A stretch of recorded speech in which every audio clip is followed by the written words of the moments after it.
बच्चों, आज आपके बीच में लिमिट्स यानी सीमा पार्ट 4 लेकर आया हूं। इसके पहले हम लोग पार्ट 1, पार्ट 2, पार्ट 3 में लिमिट्स के बारे में बहुत सारे कॉन्सेप्ट देख चुके हैं। अब हमारे कॉन्सेप्ट आगे बढ़ रहा है और उस लेवल पर पहुंच रहा है कि हम लोग अब क्वेश्चन लगाने के लायक होने वाले हैं। बस एक छोटा सा चीज और रह गया है जिसका नाम है अलजेब्रा ऑफ लिमिट्स, सीमाओं का बीजगणित। बहुत छोटा टॉपिक है, इसमें आपको याद कुछ नहीं करना है, सिर्फ समझना है। लिमिट के प्रॉब्लम सॉल्व करते समय जिस चीज़ की सबसे ज़्यादा ज़रूरत होती है वो होता है अलजेब्रा ऑफ लिमिट।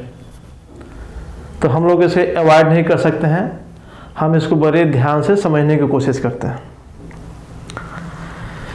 सपोज करिए कि आपके पास दो फंक्शन है f और g। Let f and g are two function such that limit x tending to a fx and limit x tending to a gs exist। ऐसा क्या मतलब हुआ कि point x equal to a पर f और g की limit exist कर रही है। मतलब x इक्वल टू a पर left hand limit, right hand limit आपने निकाल लिया है और दोनों इक्वल और फाइनाइट आ गया। तो दो फंक्शन की लिमिट आ रही है तो इस पे कुछ अलजेब्रा है, कुछ रूल बनाया गया है। इसमें पहला चीज है क्या कि limit x tending to a fx plus gx, दोनों फंक्शन को ऐड किया गया है और ऐड करने के बाद लिमिट निकाली गई है। तो इसकी वैल्यू कितनी होती है? Limit x tending to a fx plus limit x tending to a gx। करने का अर्थ यह है कि दोनों फंक्शन को ऐड करिए और उसकी लिमिट निकालिए। ये इक्वल होता है, किसके इक्वल होता है? दोनों की पहले लिमिट निकाल लीजिए और तब ऐड कर दीजिए। जब आप लिमिट के प्रॉब्लम सॉल्व करेंगे और आपके सामने दो फंक्शन दिए रहेंगे, दोनों का एडिशन दिया है, उसकी लिमिट पूछी गई है, तो आप अपने सुविधा के अनुसार जिसमें आप कंफर्ट फील करें, आप दोनों की अलग अलग लिमिट निकाल लीजिएगा और ऐड कर दीजिएगा। दूसरा कॉन्सेप्ट यह है कि अगर बीच में माइनस हो तब क्या होगा। सेम इसी तरीके से अगर यहाँ fx माइनस gx हो, लिमिट निकालनी हो, तो हम दोनों की लिमिट निकाल लेंगे और बीच में माइनस का साइन लगा देंगे। मतलब दो फंक्शन का सब्सट्रैक्शन हो और उसके बाद लिमिट पूछा गया हो तो हम लिमिट पहले निकाल के उनको सब्ट्रैक्ट कर सकते हैं। तो मैं इसी में बढ़ा लेता हूँ, यहाँ माइनस और यहाँ भी minus.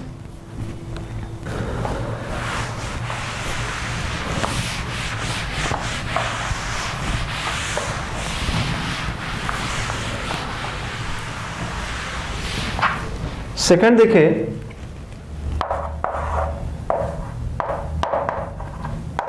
Limit x tending to a fx into gx equal to, इसकी वैल्यू कितनी होती है? Limit x tending to a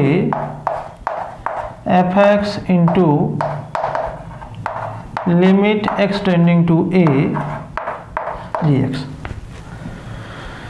इसका मतलब ये हुआ कि दो फंक्शन को मल्टीप्लाई करने के बाद लिमिट निकालना है। तो आप क्या कर सकते हैं, दोनों की लिमिट पहले निकाल लीजिए और तब मल्टीप्लाई कर लीजिए। Third, limit x tending to a c f x. ध्यान दीजिएगा, फंक्शन में एक कांस्टेंट का मल्टीप्लाई किया गया है। c क्या है? c कांस्टेंट है। तो करेंगे क्या आप, c को आप बाहर कर सकते हैं और limit x tending to a f x लिख सकते हैं। इट मीन्स कि किसी फंक्शन में लिमिट निकालना हो, फंक्शन के साथ किसी कांस्टेंट का मल्टीप्लाई दिया हो, तो उस कांस्टेंट को उस लिमिट से अलग कर सकते हैं और बाद में मल्टीप्लाई कर सकते हैं। एक चीज़ यहाँ समझना है कि जो सेकेंड नंबर है उसमें अगर gx को c भर दिया जाए, यानी gx की जगह पे c रखने का मतलब क्या हुआ कि gx एक कांस्टेंट फंक्शन हो जाए, तो ये c हो जाएगा। क्योंकि gx c हो गया है इसलिए लिमिट क्या हो जाएगा, c हो जाएगा, क्योंकि लिमिट का यहाँ कोई मतलब नहीं है, ये तो कांस्टेंट c है। तो क्या मिलेगा, limit x tending to a c f x equal to c into limit x tending to a f x. कहने का मतलब यह है कि जो 3 नंबर में कॉन्सेप्ट लिखा गया है वो 2 का ही एक स्पेशल केस है। कब स्पेशल केस है कि अगर उसमें gx इक्वल टू c भर दें, लेकिन बेहतर होगा कि आप इन दोनों को अलग अलग समझ लें। चौथा, limit x tending to a f x by g x. 2 function हैं, उनका कोसेंट निकाला गया है, उसके बाद उसकी लिमिट ली गई है। इसकी वैल्यू देखिए कितना होगा, limit x tending to a f x upon limit x tending to a g x.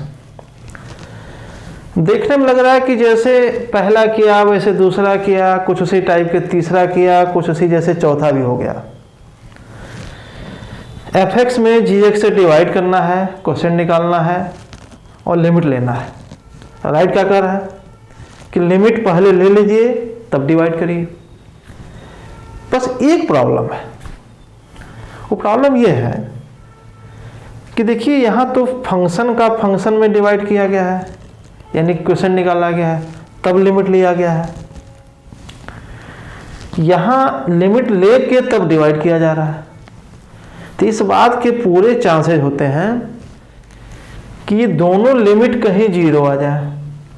मान लीजिए कि ऊपर की लिमिट 0 आ गई, नीचे की लिमिट 5 आ गई, इट इक्वल टू 0। ठीक है, कोई बात नहीं, 0 आ गई लिमिट, तो इसकी लिमिट 0 आ जाएगी। हो सकता है कि न्यूमरेटर की लिमिट 0 आ जाए, डिनोमिनेटर की लिमिट भी 0 आ जाए। तो पहला वीडियो याद करिए, यह इनडिटरमिनेट फॉर्म हो जाएगा। तो यहाँ मैं आपको ये समझाना चाहता हूँ कि न्यूमरेटर की लिमिट 0 आ जाए कोई प्रॉब्लम नहीं है, डिनोमिनेटर की लिमिट 0 नहीं होनी चाहिए। आगे देखिए, न्यूमरेटर 5 आ जाए, डिनोमिनेटर 0 आ जाए, तो फिर प्रॉब्लम हो गई। 5 में 0 से डिवाइड करेंगे तो इन्फिनिटी की तरफ टेंड कर जाएगा। तो इन तीनों एग्जाम्पल से आपको समझ में ये आ रहा है कि 0/5 तो चलेगा, 0/0 नहीं चलेगा, 5/0 नहीं चलेगा। तो इन तीनों से आप ये समझिए कि न्यूमरेटर की लिमिट तो 0 आ सकती है, डिनोमिनेटर की लिमिट 0 नहीं आना चाहिए। मतलब यह रूल तभी कारगर है, तभी लागू होता है, कब?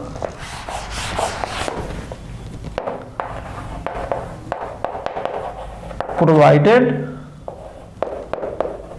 Limit x tending to a gx not equal to 0। देखा जाता है कि किताबों में लिखा रहता है और हमारे स्टूडेंट्स उस पर ध्यान नहीं देते हैं इसको अवॉइड कर देते हैं, और जो अवॉइड नहीं करते हैं इसको देख के घबरा जाता है। यह और कुछ नहीं है, यह इस रूल पर एक रिस्ट्रिक्शन है, एक कंडीशन है कि भैया यह रूल तभी लागू होगा जब डिनोमिनेटर की लिमिट 0 नहीं होगी। इसके बाद बच्चों एक चीज और है जिसमें आप अक्सर कंफ्यूज रहते हैं, उसको मैं थोड़ा सा आपको यहां समझाने की कोशिश करता हूं। आगे के वीडियो में भी मैं इसको डिस्कस करूंगा, देखिए ध्यान से।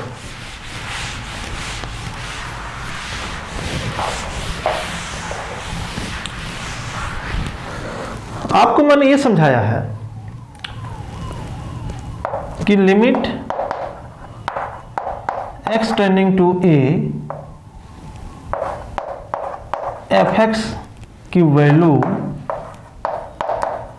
Limit h tending to 0 f a plus h equal to limit h tending to 0 f a minus h।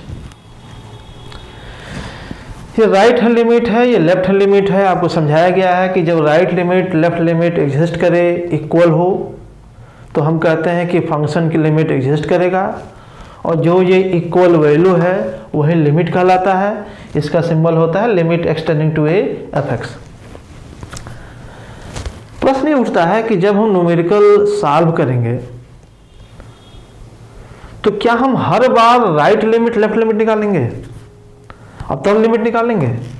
अगर आपसे पूछता है कि बताइए कि लिमिट एग्जिस्ट करता है कि नहीं करता है, तो आपके पास एक ही रास्ता है कि जिस पॉइंट पे लिमिट वेरीफाई करने के लिए कह रहा है उस पर आप राइट हैंड लिमिट निकालिए, उस पर आप लेफ्ट हैंड लिमिट निकालिए, देखिए दोनों इक्वल आ रहे हैं कि नहीं आ रहा है। अगर दोनों इक्वल आ जाते हैं तो लिमिट एग्जिस्ट करेगा, और लिमिट कितना होगा, तो लिमिट ये होगा, यानी जो दोनों की वैल्यू बराबर वैल्यू आएगी वही लिमिट आएगा। अगर कहता है कि फाइंड लिमिट इफ एग्जिस्ट, मतलब अगर लिमिट एग्जिस्ट करता हो तो बताइए, अदरवाइज कह दीजिए कि लिमिट नॉट एग्जिस्ट, तो भी आपको यही काम करना पड़ेगा। आपको लेफ्ट हैंड लिमिट निकालना पड़ेगा, आपको राइट हैंड लिमिट निकालना पड़ेगा, और ये देखना पड़ेगा कि दोनों इक्वल हैं कि नहीं।